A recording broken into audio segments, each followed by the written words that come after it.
ხელისუფლების მხრიდან თავის ქვეყანაზე ესეთი განცხადების გაკეთება მიმაჩნია რომ არის არასწორი, იმიტომ რომ ეს განცხადებები მხოლოდ რუსულ წისქვილზე ასხამს წყალს.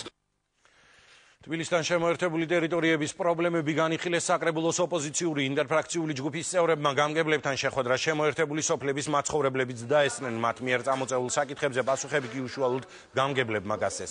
მსგავსი შეხვედრების ორგანიზებას ინტერფრაქციული ჯგუფი პერმანენტულად აპირებს, რათა მონიტორინგი გაუწიოს მერიის მუშაობას. ჯგუფში საკრებულოს ოპოზიციური ფრაქციები და დამოუკიდებელი დეპუტატები არიან გაერთიანებული. ორთესებს შემოერთა სოფლები მერიას და თბილისს და ფაქტობრივად არაფერი არ გაკეთებულა სერიოზულად ინფრასტრუქტურისთან დაკავშირებით. ჩვენ გადაწყვეტეთ ინტერფრაქციულ რეჟიმში მოვიწვიოთ მერიის წარმომადგენლები, გამგებლები და კონკრეტულ პრობლემებზე უშუალოდ მოვისმინოთ მათგან გადაჭრის გზები, ვადები და უშუალოდ მოქალაქეებმა დასვან. ყველაზე დიდი პრობლემა ამ წუთას რაც არის, აწუხებთ მოსახლეობას შემოერთებული ტერიტორიებზე კომპანია Georgian Water and Power-თან ურთიერთობა, ასე ვთქვათ, წყლის გაყვანა.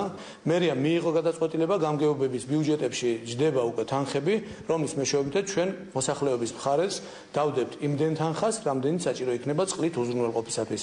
გლდანის რაიონის შემთხვევაში 2 მილიონია ეს თანხა. ინტერფრაქციული ჯგუფი ქმნით პრეცედენტს იმისა, რომ არა ცალკე განცხადებების დონეზე, რომელიმე ინსტანციიდან, არამედ ადგილზე თბილისის საკრებულოში მოხდეს კონცენტრაცია ორივე მხარის, ამ შემთხვევაში ჩვენი პოლიტიკური ჯგუფების თანდასწრებით, ანუ მოსახლეობის და გამგებლის მოყვანა, რომ ყველა მათ მიერ დასმულ შეკითხვაზე მიიღონ ვადაში გაწერილი ყოველ ასე ვთქვათ კალენდარულ თარიღთან მიერთებული პასუხი. ეს ძალიან მნიშვნელოვანია, იმიტომ რომ დაპირება არ დაჭრეს დაპირება. არის უწყლოდ დარჩენილი მოსახლეობა, გზა არ არის დასახლებაში, არ არის სანიაღვრე და კანალიზაცია.